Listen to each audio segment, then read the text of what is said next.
can I have another wine? You're listening to the Giggle Gang podcast. I don't know what I'm talking about. If you want it, just come get it. A Giggle Gang podcast. Just be myself. For fuck's sake. You know, sometimes people pay me to say ridiculous shit, and sometimes I just say it for free. That's hectic. You're listening to the Giggle Gang podcast. Not any colour, this is boring. I'm boring. Well, we've started and it's a brilliant way to get underway. What colour are you? Oh, I don't know. Favourite colour is yellow. I guess it's because I'm a coward. Really? Yeah. No, green's envy. I'm colourblind though, so it's weird for me. What colours can't you see? All of them.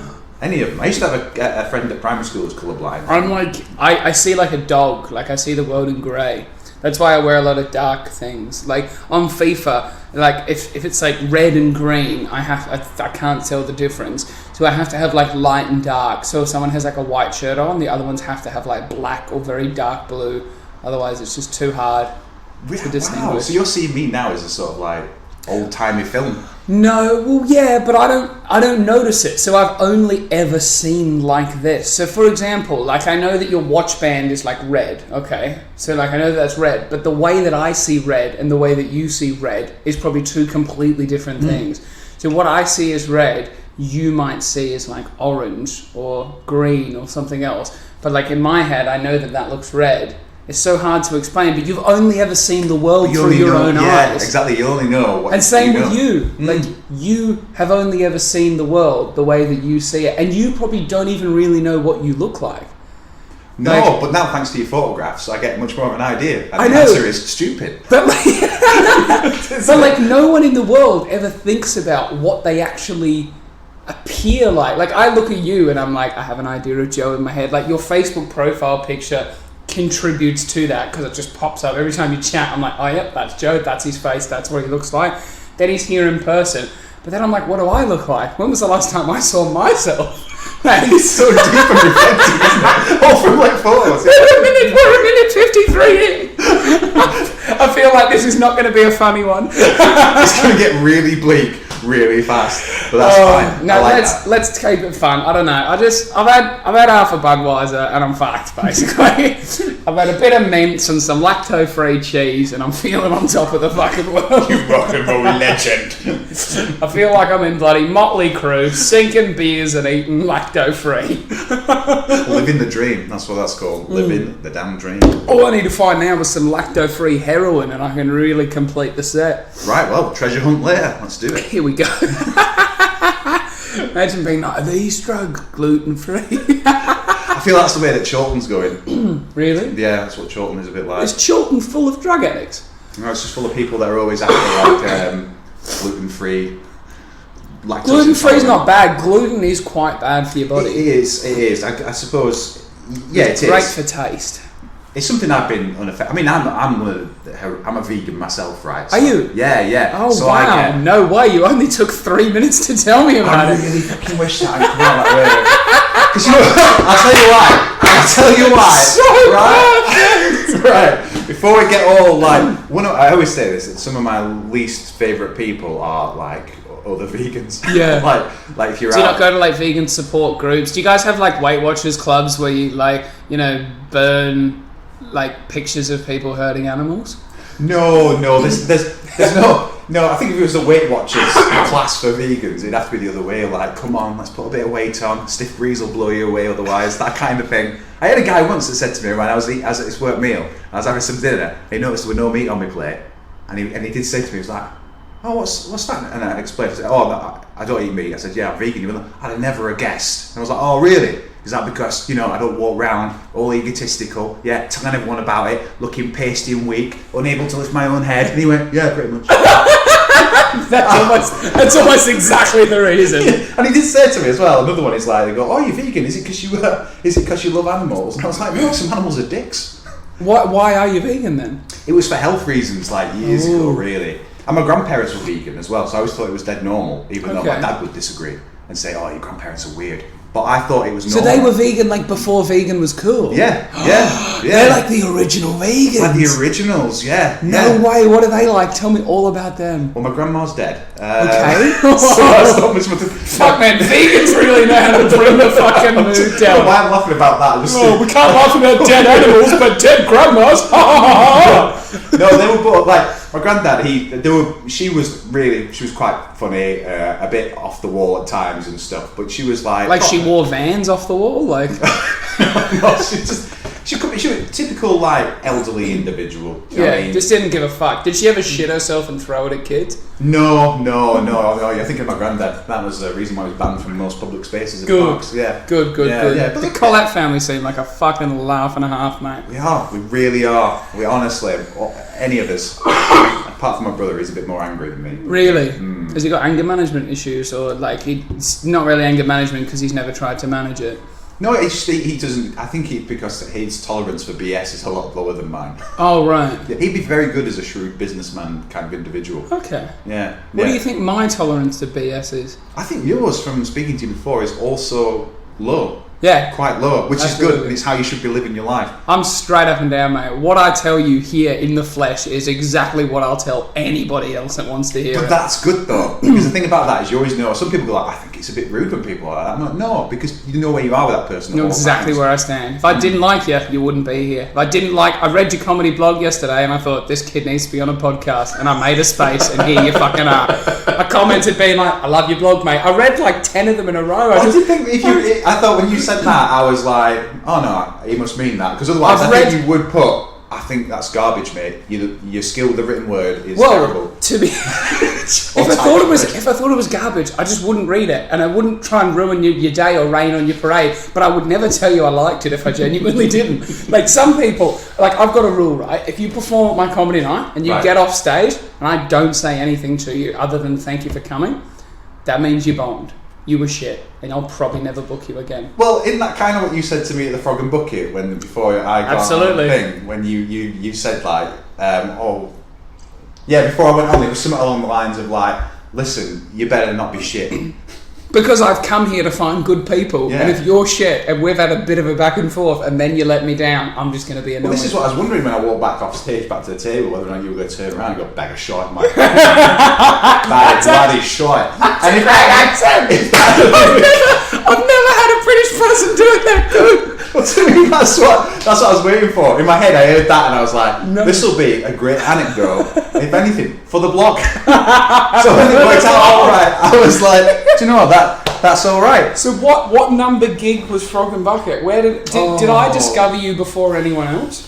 Well, it's weird because people, you know, like when you know this open mic stuff anyhow, people are always asking like, so how long have you been doing it for? And some people will play the longevity of their sort of career, if you will, right, over the skill sets. So they'll be like, well, I've done 122 gigs, therefore I'm a little bit higher than yourself. And I've had that kind of attitude before, but sometimes you can be... I don't know how many gigs I've done, Joe, but I didn't know I'm fucking better than you. There you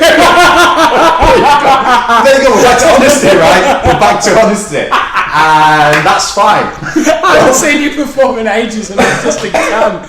It's so fun to just cut down. Not always, you know, I get that. Sometimes it's quite... If somebody tees it up, I'm like, in my own head, I'm like, no, don't say anything, don't do that. That'd be hilarious. But it'd be funny though, wouldn't it? And you just go in, and it's good when someone laughs about it. It's awful when you get somebody who's dead sensitive. Because like, I never knew you felt that way. I can't believe it. I thought we were friends. You're like, well, not anymore, I guess. But I can't win them You're all. just going to have to stop being so shit. Or quit, and then we can be friends. You fucking useless prick. Well, do you know, I did quit like my first gig. Like when you saw me at Frog and Bucket, I say I've probably only been doing this like putting a bit more effort in. Let's just say that. I've not been as lazy with it since like October last year. Okay. On the blog, if you go back, I've done something like 2017. But the first gig I did was back in 2012, and I always wanted to be like doing stand-up comedy since I was little. Apart from a brief stint where I said, I want to be a magician. Turns out I don't have the dexterity of hand or the patience to learn anything. So I was one of those nightmare kids. You know, Have you seen my friends, the good magicians? I've met your YouTube channel there. Yeah, that's James Livingston. Yes, I met him at actually, yeah, because you were there at the time. I remember it was Comics Anonymous, and you were thinking of the a title for one of your podcasts, and I was trying to throw suggestions at you, and then I was chatting to him a little bit as well. And he was telling me that he's a magician as well as like doing a bit of stand-up. That's right, isn't it? Yeah, I don't know. When did we go to Comics Anonymous together? Oh. Was that like before we'd started, like a long time ago, before we started doing shit together? I think that was when we'd met. I think that was probably one of the first times we've properly spoken to each other. Because otherwise, I tend to cross paths with you when we're both blitzed and it's at a gig at some point. You walk in and you'll be like, "All right, mate," and I'm like, and then we embrace, and then we usually stagger off in a different direction. I'm never drunk when I perform. Oh no! This is when you're not performing. Oh. You come in like the kingpin of comedy. Kick open the door. No, you never kick open the door. I am the kingpin. Like a one-man SWAT team. It's just like the first. I think it was one of the first times. Gags are blazing. Holster those weapons, man. You've got no permit for that. Someone just like puts a hand on my shoulder, and be like, "Calm down, buddy. Calm down." But no, that was a while ago. That one. Yeah, I've only done Comics Anonymous twice, and that was the first time. The second time I went, I was trying what I believed to be a hilarious new set, and it did. Went down like a lead balloon, man. A lead balloon tied to another lead balloon tied to a fat man. It's an honest room. It is an honest room. But let's stop talking about comedy. Yeah, it's shit. No one cares it. No one cares about it. No one gives a fuck. There's a guy I want to shout out. Right, he works in a supermarket. I don't know if he still works in a supermarket. I'm sorry, Adam. When I left Australia, he worked in a supermarket, right? He rides a motorbike and he's getting married to an American woman. Okay, he's from Australia. His name is Adam Esposito, right? I went to school. That's a hell of a name, by the way. Yeah, I know. I went to school with him, and he loves the podcast. Every episode I put out, right? He listens to them all. He messages me. He tells me how much he fucking goes mad for it. So, I mean, Joe, is there anything you want to say to Adam? Yeah, perhaps like go outside once in a while. Get a fucking life. What's a life then? Podcast, Christ. Except for this one. This one's already ablaze. with amateur level open mic Northwest comedian. It's an oddly specific slice of comedy life, but it's a really belter, is. and I think people need to get on board with it. Absolutely. If you're not listening to this podcast, do. And this is a great place to advertise. If you're already listening, listen more. Press play on the next one. You fucking numpties. Go back to the one that I did with Anna Spark. That was good. If you're listening to this now and Joe's not your flavour, maybe you're more of an Anna Spark kind of girl. Yeah, go back to that and see how it should be done. Yeah. Oh dear. Now this is good. I've never laughed so much at myself. I have. At me or at yourself? Myself. Oh really? Yeah. I felt it going bleak. Then again, let's keep away from that. What's the funniest thing you think that you've ever done, like personally, where you've been like, bugger me, I was so funny then? Or like, that was so funny, but like it was all thanks to you? Oh, I don't know if I've got like the self-confidence that's needed to ever think like that, really. I don't think I've ever looked at myself or done something and gone like, Joe, you were fucking hilarious then. Really? Yeah, I think most of the time it's just like, you were probably an obstacle in that room / social situation. You were something people had to overcome. There'll be films about this, probably not films, no one would watch anyway, but like... A bit like this podcast. Well, no one should be watching a podcast, should they? They're doing podcasts wrong. There's a video set up just there. No. He looked, what an I idiot. had to look. I didn't want to, and I felt like you were lying, but I was like, no. Have you done Sutton's podcast? No, I've watched a couple of them online. Yeah, no, I've not had the pleasure. Have you done it? I've done it a number of times. I can't believe you haven't watched my Sutton podcast. That is what I expect every guest of mine. Was that the template that you shoot for when we do this? This is what you want. No. What you were like on that one? Because I feel hang on. Yeah. Sorry, I thought you meant is Sutton's template. It's such a template for mine. I'm not saying you just lifted, copied, pasted, and plagiarised. I'm just saying that me and him are such different hosts. But when I'm a guest on Sutton, right, the only person that comes close is Adam Hughes when he comes on here. Right. To how I am on Sutton's podcast, just manic, ridiculous, controversial, just like just all over the place. Listen to a question, not even answer it, ask your own questions, look people in the eyes, tell them they fucked up, like just madness, mate. That's what we're looking for. I love that description of the best guest you can imagine sounds like everyone's worst guest nightmare thing. I like the fact that you go, he asks you a question, fuck it off, don't answer it. Never break eye contact. Try not to blink. That's how we should do the rest of this now. Just keep it steady. I don't know if I'm going to win this, but you started after me. I did, so... I'm going to spit on you and try and suck you out, god damn it.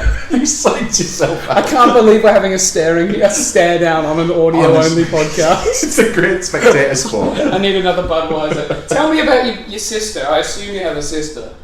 No, I don't. I can make a story up. Her name's... Have you got a brother? I've got a brother, yeah. Okay. I've got a younger brother. What does he do? He is a professional musician. Yeah. Really? Like you're a professional comedian? Like that sort of professional musician? Yeah, if I was more successsul. Oh, right. Yes. So he is actually successful. Yeah, he's earning. Yeah, you've got to try not to use your toes, use your hand. Okay, tell me about your brother. He's he's a musician. He plays on. We used to do like cruise ship stuff. Okay. He plays in Monaco now, and he plays like bass, doing like covers bands for like the Hotel de Paris and stuff in Monaco. And he comes back with some stories. Sometimes he's like, "Oh yeah, we got asked to play an extra half hour. We got tipped so many hundreds of euros, bottles of champagne." And he once got a compliment off Michael Douglas, but the way he dropped that into a conversation was just dead pedestrian. Is it offensive to say who's Michael Douglas? No, because you've got youth on your side, and I realised that. How old are you? How old would you think? This would be a good game. It would be a good game. It might also render me depressed. Based on your demeanour, I'd say like 23 or 24. Really? Yeah, but Wow. based on your look, probably like 34. There you go. Are you 34? 35. Oh, really? Yeah. Yeah, you seem very young and exciting. Well, thank you. Yeah. How old do I seem? Because I look about 12. You do have a fresh sort of faced like look where I believe that you've got a painting hidden here somewhere that's aging on your behalf. Yeah. But I'm gonna say about 26. 24. Oh yeah. Yeah, I'm Wow. very young. I was 22 when I landed here. So I left Australia at 22 to come and start a whole new life. And my life was really good in Australia. And I gave it all away to be here. Did you just fancy a challenge? What it? The thing that I say is I got sick of life being good. And I just thought I'd have a crack. That should be if you have a business card or do in the future, I think that should be a tagline for you. Matty Shaw, he got sick of life being good. Yeah, just when people fancy a challenge and you walk in and that, I think life's too easy. I think I got it too good. I need some more bleakness in my life. And you can see my house here. Like, my life is not bad here. I'm just saying It's it was pretty- much better. Then you must have been doing turbo well. Yeah, I was doing very well. Like, how well is turbo well? What we're talking? Like, doing the job that I'd worked my entire, like, schooling and working career to do. What did you used to do? Radio presenter. Oh yeah. Yeah, this is not just a comedian being like, oh, I'll start a podcast. Like, I've done this for 8 years. Oh, everyone takes the piss, right? Everyone takes the piss because comedians, right, start an open mic comedy career, right? Mm-hmm. Then they get the first step is they get a Facebook page, which is like Matty Shaw Comedy or like Joe Collett Comedy, right? Then they get a blog, right? And they get a blog, okay, yeah. right? Mm-hmm. And then you get like a separate Instagram page and everything. Then you get a website. Then you get a podcast. Then you print T-shirts. Then you get a YouTube series and all this jazz, right? And it's like, you've done 15 gigs. You've got maybe 10 minutes of material. So like, I started comedy in April, started the podcast in May. Mm-hmm. I've had 3 podcasts before this and had a career in community and commercial radio before that, or during that time. So it's like, I didn't just come here and be like, oh, now I'm a comedian for a month, I should just get a podcast. Because as you can probably tell by listening to them, the interview flows. I know how to interview people. This is a technique that you develop. And it's not just a guy that's picked up a microphone. No, you can definitely tell. Decided to start doing this. You can tell you've got like technique there, and then you clearly just choose to ignore everything when you do this and just go. You know what we were saying before? These are those moments where someone says something. I'm like, don't. Just, don't be a dick about it. But again, the good thing is that we've established at least there's probably going to be a bit of abuse flowing both ways here, but at least we can both go like brilliant. I just didn't realise how old you are, and now I feel like I'm being victimised because like you're like a fully fledged adult, and in my head, like although the years are slowly getting away on me, like when did you realise that you were like aging, like old? Like you were past it. It's well, it's. Do you know what I was talking to somebody about this. Like in my old job, there were 4 of us that all worked together, And it was when people started crossing over that boundary of 30.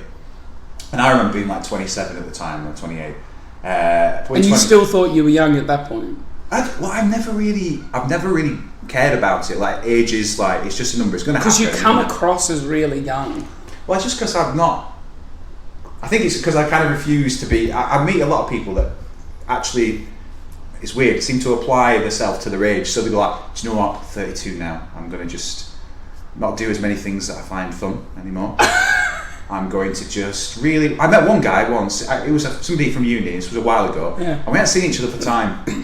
And he said to me, "Oh, Joe, what have you been doing at this time?" Because I'd studied music at uni. I was in like bands and playing and stuff. And I said, "Oh, I'm doing all this. What about yourself?" And he went, "You know, I got married, right?"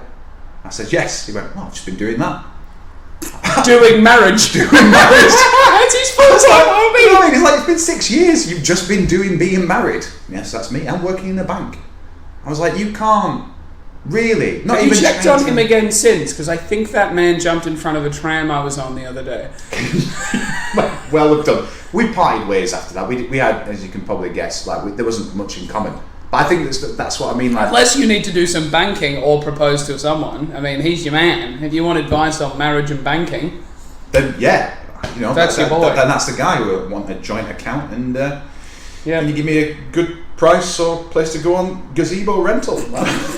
Gazebo rental. It's gazeborental.co.uk, Joe. That's the only place I'd like to okay, get my you know gazebo. This episode is brought to you by Gazebo Guys, Wigan's #1 gazebo hire. I just fucking hate Wigan. It's such a shithole. Who the fuck would be from Wigan? And if anyone out there is from Wigan, turn it off. You don't deserve to listen. Do you know to what? this. I do think like there should be a Rosetta Stone language course for Wiganese. I don't know who Rosetta Stone is. It's like a company that does like language learning. Okay. So you know you can have all your typical languages. Teach like your mannerisms, like yeah. Isn't there like etiquette coach? Is that what it is? Is that? It probably has bits of that in it, Okay. but you know, it shows you pictures of stuff, so you can go to like markets in France and go, oh, like some poisson and all that kind of thing. But What's poisson? that's French for fish. Oh, Yeah. I'm allergic. Are you allergic to fish? Yeah. Do you want to hear a story? I do. Also, I'm well aware that I said that like that was immediately a pissing contest, especially from me who doesn't even eat. You go, you're allergic to fish? What a little bitch! I can eat it, but I choose not to. Boo! Yeah, tell me your fish story. So I was on a diet, similar diet to what I'm on now, but it's gone out the window because you've bought bloody multi-pack bottle of Budweiser, the king of beers, another great sponsor of the show. Give us some money whenever you're ready. But I was on this diet, right, ketogenic diet, no carbs, no sugar, and I was eating a lot of chicken, a lot of mince, like lamb, all the good shit, right? And I was just having like the big fucking meat overload. And I was like, fish is fucking good protein. Good for your brain, omega-3, you know, like all those good bits. And I didn't know I was allergic to fish. Like I'd have a fish finger here and there, and like, you know, it was fine. But I was never really like crazy for fish. So I found this like awesome fish recipe, right? Right. Went to a fishmonger, got like a proper New Zealand snapper fillet, like a proper fish fillet, right? Seasoned it with like lemon and different herbs and shit. I was putting parsley on there. I don't even know what the fuck parsley is, right? But I'm just doing it, right? I'm just putting coriander in there. There's like everything, right? And so I'm cooking this fish, and I cooked 3 fillets, right? And it was for like 3 days worth of lunches. I steamed some like tender stem broccoli and like some other real good shit. And then I was just like, let's just cut off a corner of this fish and just taste it like before I, you know, get out there. So I cut off the corner, and as I'm like fucking with the broccoli, like finishing that up, I eat this fish. Not 3 minutes later, I'm in the kitchen, like holding my throat, struggling to breathe. Right, my face is like swollen up. I was like, what is happening? Like, I can like barely see. My housemate just walks in, he's like, whoa, what are you allergic to? I was like, I can't breathe. And he was like, okay, we're going to the hospital. So then he drove me to the hospital in his like ute, like, you know, do you know what he uses? Yeah, it's like a pickup type. Yeah, pickup. Yeah, I don't know why I had to check the detail of what car he was in. But anyway, so he was like, because I couldn't breathe, so he was like, hang your head out the window. So I'm like out the window of this ute with my mouth open, just hoping that like air would sort of like go down into me. So I'm like trying to out the window, trying to get some air. We get to the hospital, and they're like, inject me with whatever, the adrenaline or what have you, and then I came out of it. And then they were like, no more fish. But it's actually the iodine that's in the fish is what I'm allergic to. So there's metal. What's the other metal that's in fish? Is iodine and not magnesium, the other one. Anyway, there's a metal that's in fish, right? Right. And that's what I'm allergic to. But, you know when you go in for like a CAT scan or an MRI and they put the dye in your blood and they change the colour of it to see where it's going? That is iodine, so I can't have that either. So if they put that in me, I'll die, basically, because it's so much. And I've never had to have that, but they were like, if you ever come back in, make sure you let us know you're allergic to iodine. Bloody hell. Right. So, yeah. That's a serious story, because at one point I was just thinking, how can I just say to them on a scale?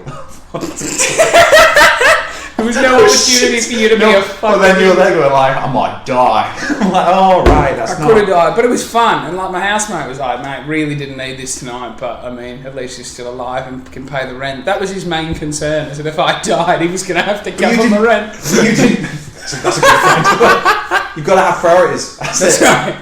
But so you didn't know you were allergic until that point? I didn't know I was going to react like that, no. And I haven't really, because I swear I've eaten other fish. I've never eaten that specific type of fish, or whether or not that was an iodine-rich fish or whatever. But I've had like squid since, and I haven't had a reaction. I've had octopus, and I haven't had a reaction. But I haven't had like actual fish fillets. Because I just, like a fish and chip from a fish and chip shop, I'll just get a chicken burger. Like, it's not a problem. It's just, I just rather not fuck with it, because who knows where I am, especially in this fucking strange country. You never know what they're putting in the bloody fish. And then, you know, if you look at that river outside, it's fucking disgusting. And people fish in it. There's guys out there with fishing rods, having a crack. But surely they just put whatever they found back, whether it be a fish or a mutated I don't know, fox mate. I don't know. There could be a bloody body down there. Oh, there probably will be many, you know, in shopping trolleys, discarded bags. It's not that deep either. Like, the canal is not that deep. You say that with such authority. Have you had friends jump in there? No, but like you can see the bottom of it, like on the sides. Like it's not very deep. Like I reckon you could walk across it. It wouldn't be. Sounds like a challenge to me. Podcast first. The Jesus challenge. See, you can walk on that water. Yeah? Literally, I'm gonna tell you something now, right? Because last episode with Teo, right? He came up with this idea for content, and you've now come up for your own idea for content. Yours is, see if I can walk across the Manchester Canal without my head going under the water. I think he can. Teo's challenge was to walk into Piccadilly train station, look at a police officer dead in the eyes, look around, look back at the police officer, and then just start running and see if they chased him. That seems infinitely more dangerous. Have you seen Teo Cousins? Do you know what he looks like? Only from the pictures. Oh, right. For our brief photo shoot where you were showing me all the guys. He's a very tall, skinny black man. It's just charisma. It just looks like he's done the wrong thing. But he looks cool when he's done it. He does. More than can be said for me. It just looks like I broke into your home. Then been caught. Which how you felt coming up here. Are you Greek or Italian? Like, where is your face from? Oh, right. Do you know what? I get this. I get this a lot, especially if I've happened to have tanned heavily. Naturally, of course, not on the beds. Don't do that. Got my A game. But when that happens, people always ask me that. And I had somebody on my street. I had like one of my neighbours. I was picking up an Amazon package for him. And I your neighbour was collecting your Amazon post? Well, it always gets posted to his when I'm not in. So I keep having to go round. On this occasion, I went round. And it's a nice guy. It's an Asian family, right? He opened the door and he looked at me and I said, "Oh, hiya." I said, "I believe my Amazon package has been dropped off." And he was like, he said, "Oh, all right. Just ask you a question. Where are you from?" And I was like, "Oh." And I don't, now, as I know, being like a white guy, this is never going to happen ever again. But I honestly got to ask the question. I was like, "All right, you're saying where am I from? Or are you asking where I'm from?" He legitimately said, "Yeah, where are you from?" So I said, "All right, well, I'm born in Yorkshire, right? British, but my great-great-great-grandma was South American. So that probably answers the question on why I have this look about me." And he went, yeah, I thought you looked a bit foreign. And then launched my package out and I shut the door. And where was he from? I think he's from like Pakistan. He's a lovely guy, right? He's a lovely guy, but I just I've never had that. Pakistan. I've never had this like sort of reverse racism thing, and he did leave me stood there for a little bit. But I get where you're from, but it's not to do with my look. He's going, where are you from? Someone said the other day, are you Canadian? I was like, have you ever heard a Canadian? Like, have you ever met a Canadian? Like, I'm so far from a Canadian. Like, I can imagine you getting quite hurt by that. Like, I just looked at them. I just thought, like, they're British and they can't help how fucking stupid they are. So, like, I can't get angry at British people because they can't help the fact that they're this thick. So I'm just like, oh, you know, just pity. Oh, have you ever seen or like thought about anything outside of, you know, Rotherham or wherever you're fucking from? What a choice of place! Of all the places outside of Rotherham. Yeah. There's nothing outside of Rotherham. Whereabouts in Yorkshire are you from? I fucking love Yorkshire. Well, I was born there. I had a conversation with somebody recently. I was born there. Where I grew up was like East Lancs, so I was between, like, some of us were born in Burnley. Yeah. And some of us were born in Airedale Hospital in Keighley. Okay. So it's half and half. So a lot of, like, my school taunts were, like, where you were from. Like, where are you born? I'm born in Burnley. Oh, you red rose dickhead. And then it'd be like, oh, you white rose scumbag. It was a bit right on the border, so it was like, that was kind of the abuse. So the War of the Roses started when you were like 6. It continues. That's it. Like I suppose like cricket fans get it and everything else. It's just so where were you born? So I was born in Yorkshire. Okay. All my family was born in Yorkshire. It was important to my mum that we were there because she said to me, she was saying like, oh, you and your brother had the most lovely little Yorkshire accents until you went to school and came back sounding like a Lancastrian. She was really disappointed and really upset about it. I think you've got quite the Yorkshire accent. It's not when you're a proper one. Yeah, like there's a I've guy. heard, you know, I've heard proper way because sometimes they. My girlfriend's family's all from Yorkshire, so that's why. And I work in Yorkshire, so like I work in Manchester, but all the work I do is in Yorkshire. So I travel to Yorkshire a lot. Everyone I speak to is from Yorkshire. Wow. So how often do you spend over there? What do you do? Like once or twice a week. Once or twice a week. I'm recruiting people into high up jobs in call centres. So operations and management staff. I thought you were going to say into cults or something like that. No, mate, no. Just into like, you know, BT and Vodafone call centres. Similar thing. Potato. There's nothing cult about it, to be honest. Do you enjoy it though? Yeah, it's alright. Oh. It's not easy. It's not an easy job. Right? No. There's a lot of work, but I don't want to talk about that because that is my England job. Do you know what I mean? This is like my fake life. This is like a made up life. Like here, right? I can be friends with anyone who I want. I don't have to like anybody. I'm not staying here permanently. I only put any energy I have into doing anything I want to do. I have no family here. I have none of like my old friends that I feel like I have to be mates with, right? Everything I get to do is my own choice. Okay. And what do I choose to do? I don't know, perhaps chat to some charismatic individual who's found his way into your house and now you wonder why he's here, but he's not breaking eye contact. He's looking at you in a sensual manner. I podcast with people that are interesting. I go to comedy nights. I talk to the people that I find interesting. I then book them. They perform on my comedy nights, and I have fun. It's so freeing. You need to get out of this country and just go and live anywhere else, just to like break away, man. Well, that's the other thing. When you were saying about as well, like, oh, you're getting older and things like that. When you have you never broke away? I think it's just the fact that, you know, it's getting to that point, you know, when you're in work and things, you've been doing the same job for a while and things like that. You work in customs, don't you? Of course, yeah, I work basically sort of like asylum and stuff like that, and it's been much longer than I anticipated. Because somebody said to me, I met them. Can you help me stay in this country? I'd probably be absolutely useless with that. Yeah. What about if I seek asylum? I'd still wouldn't be the right person to speak to. I'm not even an integral cog in the machine I've accidentally walked into. I'm not. What do you do? Because you mentioned that you don't like your job, and if someone had said that you were doing this like 10 years ago, you would have walked in front of a bus. The reason, like years ago, I used to work right in the middle at city centre, and I was working for, it was a new deal for musicians, so that I worked with a job centre and things like that, and you were trying to get people into work, but they were doing like music courses. So I spoke to a lot of people who were musicians like me, who didn't understand that they had to get a job. So I'm on the phone going like, you do know I'm speaking to you now because like it's my job. I need to get a job to pay for my like music equipment and stuff like that. But they'd come back to me and like, listen mate, I want to be a rock star, yeah? I haven't got time to like working in Greggs and shit, mate. And you'd be like, listen, but you've got to. And then one guy argued with me to such a degree where he was bragging and he was trying to tell me he couldn't possibly work because Benefits was doing the job that he needed it to do. And he was like, listen mate, right, I've got 5 different kids to 4 different women. Are you listening to me? 5 different kids. And part of me was like, that ain't a valid argument. Who do you hang around with? You're nothing but a knobhead in this conversation. Do you understand? Was he trying that? to show off with the number of kids? It sounded like a brag, but I don't know what level, like the group of people he hangs out with, like if I walked in and started bragging, I'd be...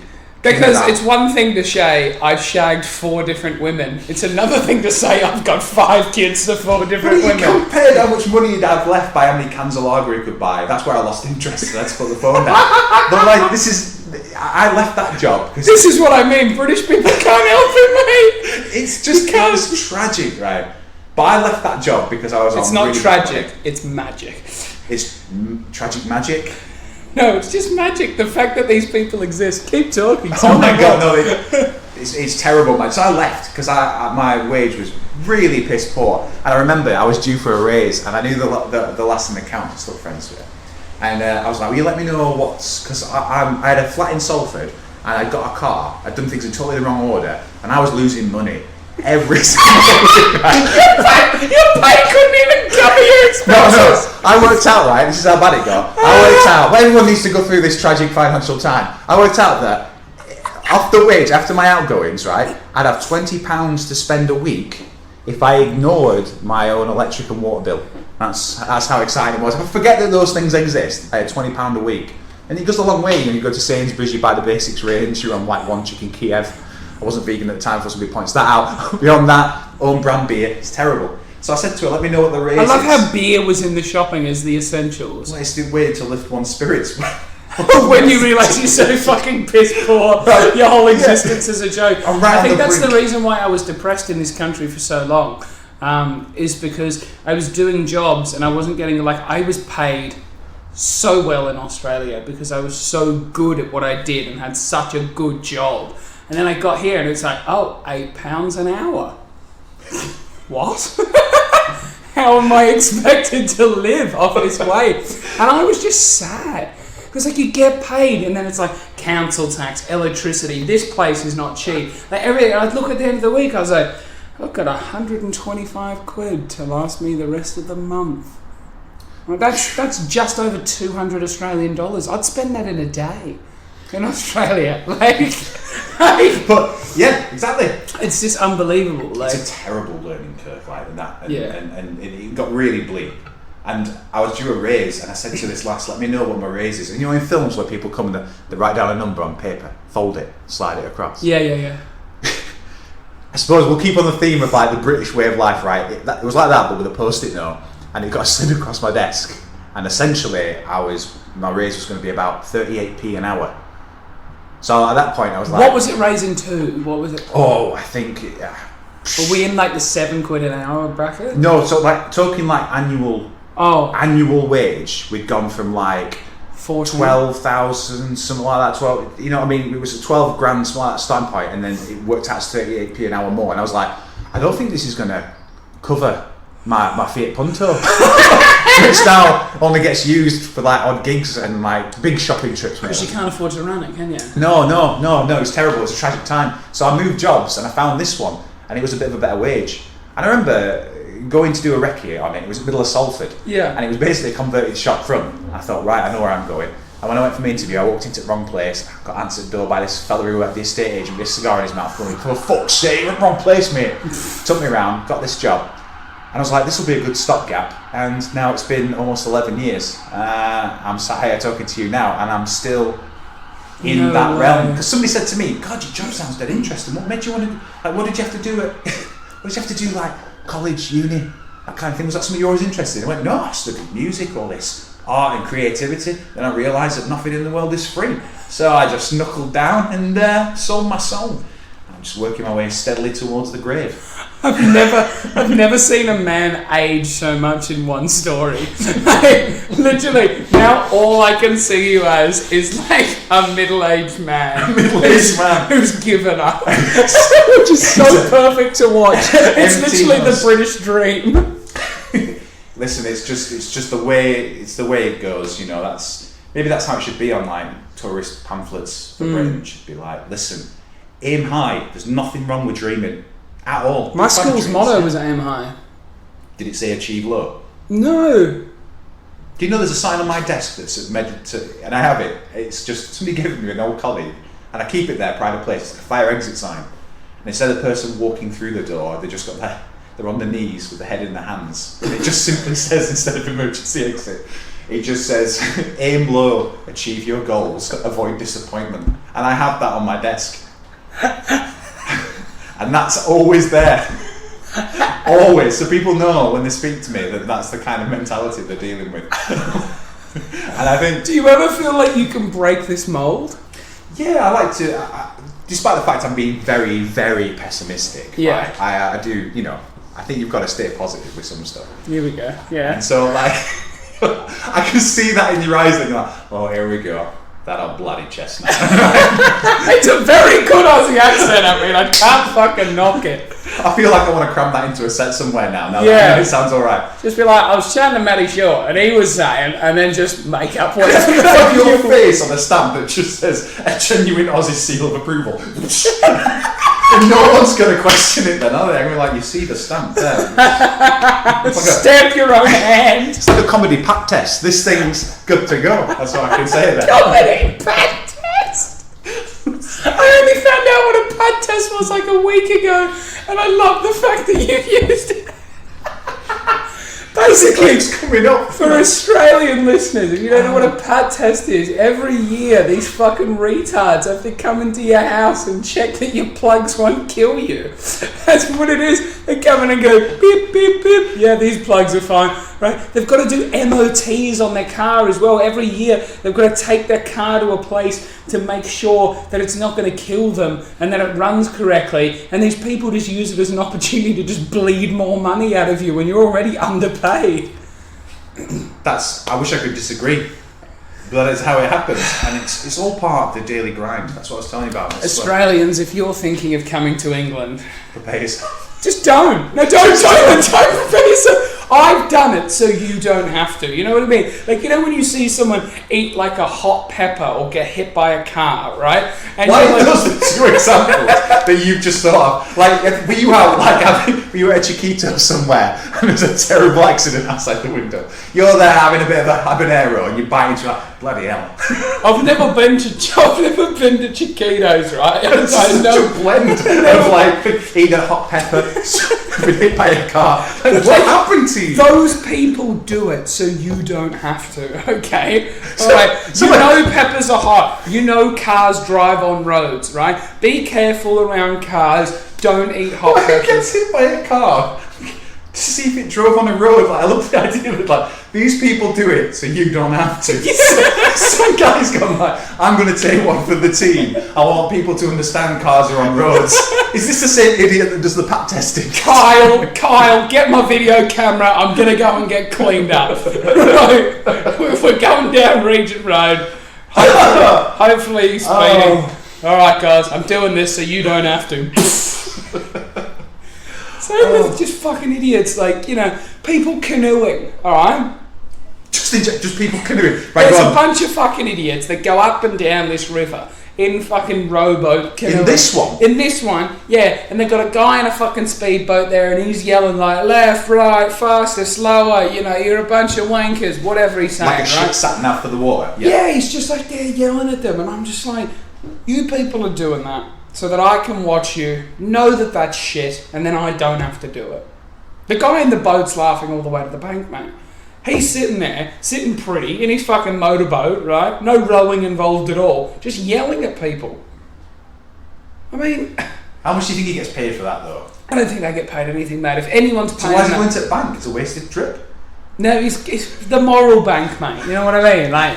The bank of feeling high and mighty as you sort of like cruise up the river on your fucking boat. It's still not something you want to be rowing in that. What if it It's tips not over? usually as filthy as it is now. It's just because it rained before. There's a fridge that goes up and down the river, and there's also a 3-seater leather couch, a rubbish bag, and what appears to be a box for a used microwave. So You speak about these things like neighbours. oh yeah, no, I see them quite often. Like, Hello, friend. I'll get Hazel. I'll be like, Hazel, the fridge is back. She's like, really? And I'll like send her videos of it. Like, check out the fridge. There's also like 4 swans down there that Oh, like, that's nice. hang out as well. Sometimes they like get into the fridge, like see what's in there. Bit of like shaved ham or salami. Oh, shaved ham. Who knows? Do you miss meat? No, people ask that. I miss the biggest thing you miss and you can't find is like proper cheese. Yeah. Do you know when you melt cheese, like real cheese, you've got that greasy, oily texture. I've had vegan cheese because I'm lactose intolerant as well. But it gets a bit cloying that after a while, doesn't Yeah. it? Do you get the one from Sainsbury's, the coconut cheese? I don't think I've tried that one. I usually get loads of the Veo Life stuff. I've had that. No, get the coconut cheese from Sainsbury's. It's not cheap, but it is good. Does it melt well? Yeah, you just That's have to. all I'm interested in. You just have to give it a bit more time than regular cheese. It doesn't melt as quick as regular cheese, but when it does melt, it's nice, and it's got a little coconutty flavour to it. Oh, like a... So Hazel's vegetarian, right? I'm lactose intolerant and I can't eat fish, and I'm like, You can't eat fish? I can't eat fish. we've already been through this. I wanted you to go back into that story, and then I could second guess every fact and see you go like, oh my god, how do you know all this? Like, been there, mate. Did you expect that I would have forgotten something I've spoken about today? It's not like something I told you months ago. No, but it could happen because you've been busy today. So you've got a lot of things queued I'm a up. fucking professional, mate. I'm not like one of these bloody Yahoo operations where I just get a mic. I've said this before, right? Get a mic and just set up a podcast because I'm doing all right. Fucking idiots. There's a few people I want to name and I fucking won't because I got self-control. Oh, I did see it in your eyes that you definitely got examples. Oh, mate. There's a number of people that need to give up on everything they think they're good at. And including me as well. Stand-up comedy, I'm not amazing at. Right? I have highs and I have lows. Why do you not think you're amazing at it? And I'll tell you whether or not you're right or wrong. Because it's not an interest. It's not an Really? interest. I don't find any pleasure and joy in it at all. Have you ever? There must have been a moment where you went, I think... No. Because you have ups and downs, not you personally, but everyone has ups and downs with things that they like. I don't really think I do. Like, I never wanted to be a comedian. I just wanted to get friends. It's the only reason I did it. And I've made it abundantly clear that I do not care about my career. I don't care about progression. I don't care about anything. All I want to do is have a laugh and have fun. And as soon as I started caring about comedy, it was only one gig. It was a Frog and Bucket. I looked at the lineup. I was like, I'm going to fucking win this. These people are shit. And I just thought about winning way too much. Got up on stage, got frogged off. Never been frogged off before. Have won it in the past. Why go back and try and win it again? You've already done it. Why? Why do it to yourself? Because I thought I could beat these people. And I didn't. Yes. It was terrible. No, but I felt like I've gone on like a bit of an emotional journey there. That was like one of those whole documentaries condensed down to like, Whereas I go to the Frog and Bucket, I don't give a flying fuck about what's going on. I get on stage and absolutely destroy. I told the audience to stop fucking laughing once, I lost my place and I was like, oh fuck, I've lost my place. And they start laughing. I'm like, stop fucking laughing as I'm like scrolling through my phone trying to figure out where I'm at. So I absolutely loved it because I didn't care. Right? Wow, okay. As soon as you start caring, everyone knows that you care. So you get up on stage, I'm gonna found out that I'm gonna MC my own gig like 2 hours ago. And like, am I gonna prepare anything? No. But can you prepare anything for MCing? Yeah, I can fucking write new material if I want. I haven't written anything since December. But that's interesting to because I wouldn't have, when I've seen you like performing and stuff, I wouldn't have got that vibe. But Right. it's funny when you're saying like if you don't care, you do better at stuff. In a way, like I think sometimes if you're too much in your own head though, whatever it is you're doing. Maybe I'll never write material again.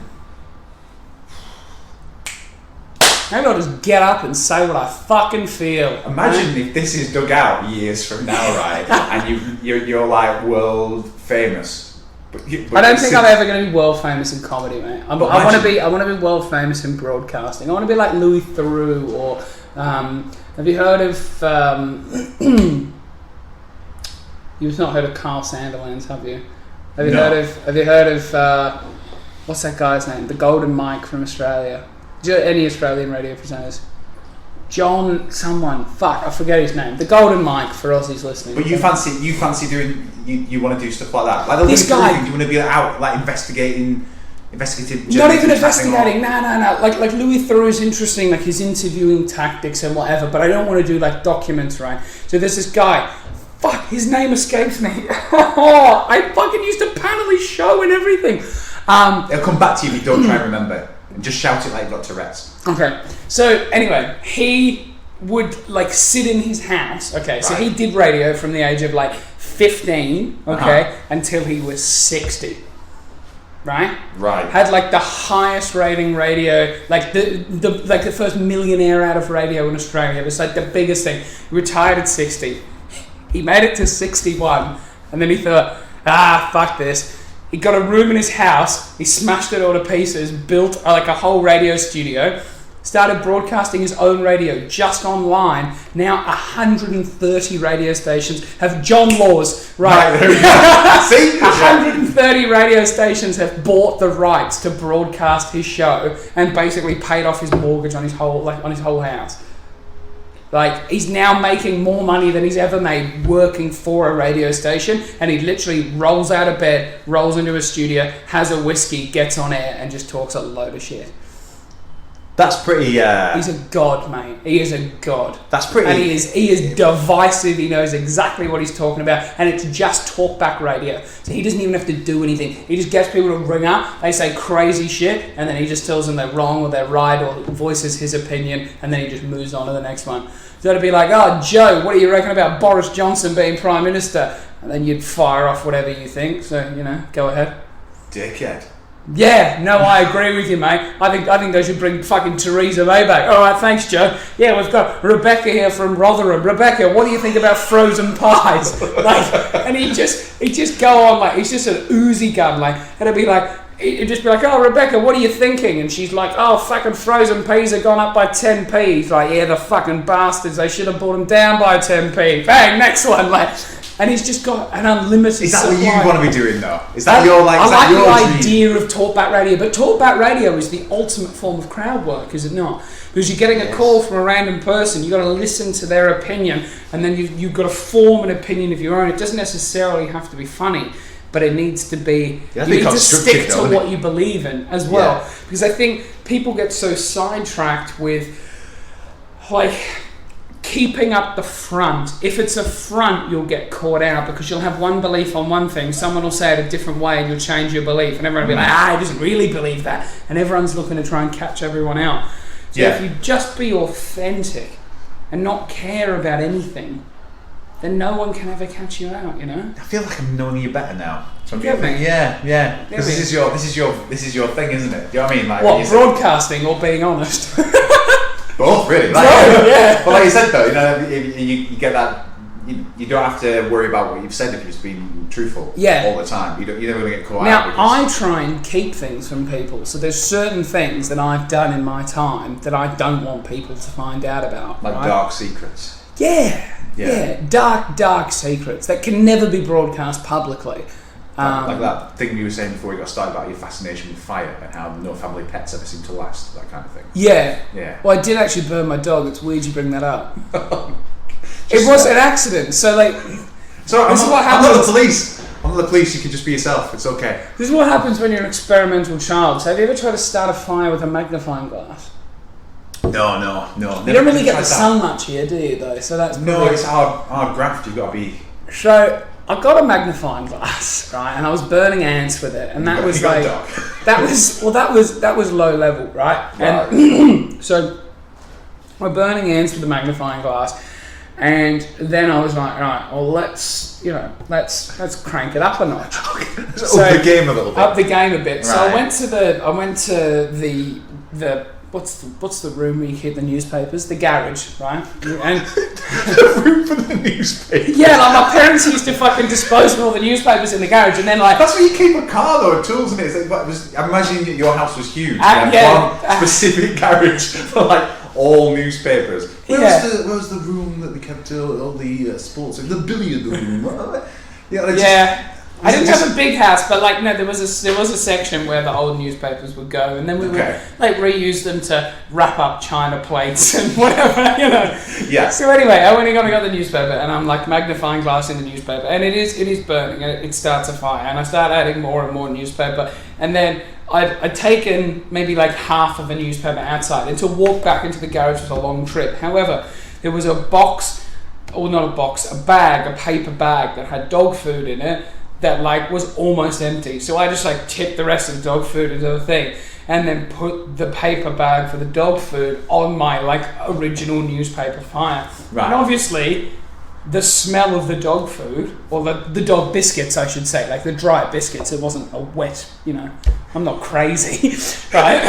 But like those distinct smell of dog biscuits, then the fire started to smell like dog. So the dog just runs around the corner and literally comes like for the fire, like woo woo woo. And the dog's name is Benji, right? Benji was a very adventurous dog. Ended up actually dying by being like run over by a trailer wheel from a boat. Like he was like chasing the wheel, and then like, you know how dogs like chase the wheel and when they get it, they don't know what to do with it? He did know what to do with it. He bit it and then it ran him over. It was very, very sad. I was in Australia at that point, so I didn't have to witness it. We gave him to some woman and she just neglected him. Fucking bitch. But anyway. So many emotions in this. Basically, Benji came up and he was just real fucking overzealous with the bag. Right. And was just like, wah, wah, wah. My parents don't even know this either. This is crazy. And so he bit into the fire, and then it like burnt his little nose and like singed like a few little hairs on his face. And then I was like, and then I panicked because I thought he was like on fire, but he definitely wasn't. So I just squirted him with a hose, which he absolutely hated, and then he just stayed away. But he burnt his little nose. He took like a little chunk off his nose and like a few of his hairs on his little snout. He tried to eat food in a fire. Well, no, there was no food in it. It just smelt like food, and he'd obviously never seen a fire because. You know, it was just like, oh, that smells good. And then like, whoa, I jumped back. And then I was like, no, Benji. And then I sprayed him with those. So, you know. I mean, he wasn't the smartest dog. He got run over by a fucking boat that was on the land. So, you know what I mean? Like, it wasn't even like in the water. Such an unfortunate thing. I don't know why I'm laughing. It's a tragic story. For a fucking vegan, you love the other death. I've got very, very dark things make me chuckle. It has to be said. That's what I mean. Anything that's like, I'm like, oh, that's why I'm not very good with people. Sometimes give me bad news. What's the worst news you've ever heard? Probably not. I mean, there's. People can give me bad news, like what I said about my nan. That wasn't pleasant news. Yeah. That was genuinely upsetting news. But if it's someone I don't know very well, it's not necessarily a friend. And see, the worst news that I got was recently. I was coming home on the tram, and your mate that you'd spoken to, that was doing marriage for 6 years and worked in a bank, had jumped in front of the metro, and it meant I was going to be 20 minutes late. And that was the worst news ever, because, you know, I had a musical I was seeing that night, and he just really made it all about him, didn't he? Because in his marriage, it's not about him, it's about us. And a classic line for relationships. You're in a relationship, aren't you? Yes. How happy are you on a scale of 1 to 10? Oh, I thought it'd be an 11. Really? Yeah. How long have you been with her? We've been together for like 11 years it was. 11 years? Yeah. What? Yeah. We met each other at that first job I was telling you about, you know, the pay rise didn't go the way I wanted. Was she your boss? No, we were both on. She worked 4 days a week because she was doing a master's. So she's making real money now. Yeah, she's always been. She's always making switched on, more professional. Okay. Doing, you know, she does things that she likes, which I find weird because, like I just said, I tend to do stuff. You don't mind. Yeah, I'll just spend to over spite yourself. Yeah, you know, when you said you came here because you think, oh, this is too easy, too nice, I'm going to go somewhere else. I think on a much smaller scale, that's what I decided. I'm like, what should I do? I mean, you know, I could leave and follow my dreams, but let's not. Let's see how that works out. So do you feel like now you're following your dreams and like this is this the last ditch effort, and when are you going to give up again? God, that's so... It's like the worst therapy group in the world. You've chased it before and you've given up. I have, yeah. You know, but I gave up because I felt like I was just coming across just too much douchebaggery, if I'm Really? actually honest. Yeah. Do you still think that's the case? This time, genuinely, no. Really? Genuinely, no. I don't know if it's because when I was... I think it's the blog. Do you think it's the blog that's dug me out of that hole? To be honest, I am amazed that anybody... I started just doing that just purely so I could look back on stuff. Yeah. And read about my past failings and relive them time and time again. It's a sort of, It's just weird now. Is it a masochist that enjoys pain? Is that... That's probably my sort of vibe, yeah. I just like to... It's just like a little time capsule so you can go... There was somewhere that was a terrible evening. That's like this podcast for me. Really? Like, when I go back to Australia, I'm going to listen to all of these and like laugh about the fucking idiots that I got to meet. Like, this will be like a time capsule for them, won't it? So I'll be like, I could say to you when you're listening back to this, I'll be like, alright Matt, I'm one of the idiots. One of your favourite idiots, yeah. But like as well, when I'm gone, you can listen back to this again and be like, oh, remember that Aussie guy that sort of came and then he's just gone and now we're all doing this together and he's just disappeared. Yeah, when I get my sort of award for being in the same job for 25 years, I can listen back to this and go like, I really give that a good shot. I really aim for the I want you to quit your job. How much money would I have to give you right now for you to quit your job? It'd have to be, I don't know, we're talking major dollar. We'd say like, I don't know, £247.98. 247 quid? 98 pence. If I give you 1,000 quid legitimately, would you quit your job?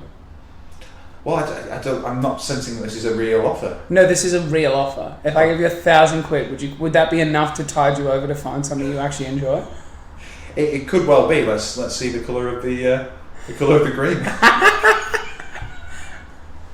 That's 1,000 quid I'd love it if this was a prep thing to change your life. Like I'm seriously considering it. Like, do you know what I mean? I think that it's because what's 1,000 quid? Like it's nothing really. But for you to be genuinely happy for the next 5 years, like how much would you love me as a bloke if I like changed the whole trajectory of your life? Do you know what though? It would be pretty depressing if the entire trajectory of my life was changed by like 1,000. Someone that's just trying to explain that to someone. Imagine conversations years down the line on another podcast, but one of a higher quality and standard. Yeah. So I don't know why I have to be shitting on you for no reason. But imagine saying, I have to give you 1,000 quid. I know, but this is what makes it all about making life more challenging, and that's why I thought, no, fuck the guy off. No, but if someone said like, Joe, what was the turning point? Like you were at an all-time low. But what really made you take control of your life? And I'll be like, well, for £1,000. some Aussie kid. Some guy gave me £1,000 in a duffel bag for a sports team I don't recognise, and then I was on my way. You know, it seems like somebody would be asking questions like, why didn't you do this earlier? Why did it take that? Like just £1,000. So why did you pull the number 247 out of your I ass? just like the 98 pence. You've got to remember the other bit. It's Sorry. exact numbers. If I forget the 98 pence, maybe the trajectory won't change. No, it won't. The people Why don't I just send you 298 then? Listen, I'm not a greedy man. I don't need more than that. Throw the extra 2 pence in the river. It's fucked, mate. Throw it in the river. Hit a guy on a canoe. No, I don't know, like, to be honest, the thing about it is, like, at the moment, I suppose if we go back to the question about when you go, like, you talk about getting older and stuff like that, you do look at stuff and realise, like, that stuff you didn't think about in your 20s, you start thinking about now, so you'd be, like, looking at things going, like, you start realising how fickle things are. That's the thing. You look at people in a totally different way as well, and you realise all the stuff that you were worried about like 8 years ago doesn't really matter now. That's the thing. What were you worried about 8 years ago? We've gone way over time, but I'm just interested. Have we? Yeah. But I'm just interested. It didn't feel like that then. I feel like we've just been pissing ourselves for the entire time. Over an hour. Jesus. Yeah. No, I'm just like, you know what?